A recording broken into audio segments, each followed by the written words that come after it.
These updates just keep coming, and I can barely keep up with them. What's up, scholars? It's your professor here in Enlisted, and today we're going to be taking a look at making Enlisted a better place number 15. As we can see that most of these recent dev blogs from the team over there at Darkflow has really been looking into vehicle combat and their interaction with the battle as a whole, with historical accurate tank sights and damage models for planes showing their damage in game coming in earlier releases. Today's release is no different, as we are seeing marking from aircraft to ground targets being easier and needing less precision. Marking from aircraft to me isn't something that is super useful in most situations, as the maps are a lot smaller than say like War Thunder, but marks on the ground are also getting improved, which is 100% welcomed. That's right, we are getting a buff to marking on the ground. Now you will no longer have to keep mashing that mark button to keep that enemy tiger marked. After the second mark, the tank will be highlighted for a prolonged duration. We sadly have no information about how long that mark will last, but any extended length of time is welcome for the players. I did do some digging with some of my sources attached to the development team, and it is my understanding that this function will also work for aircraft, so if you want to help control the skies by marking that P-47 for your German Luftwaffe brothers, you can do that. Marks will also be removed once that target is destroyed, so you will no longer be wasting your Ju-188 payload on a dead jumbo. Now on to the most important update we have in this release, and it's making bayonets great again. Bayonets have been kind of hit or miss with the player base because some of them would outright kill people while others would just wound them. Now they're being standardized at a 25 damage, which is an insta-kill. This is great news for the player base, as swords are becoming more prevalent on the battlefield because of these events, and I think that people need to have some kind of melee option at close range instead of pulling out like their knife or their axe. I still can't help but think, with all these bayonets and swords being added, are we seeing some testing for the Pacific campaign? I don't know yet, guys. Hopefully we are. Well, scholars, that's all I have for you today. Hit those books and hit those bottles.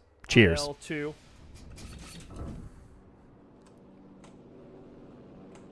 Cause I've got an IL-2.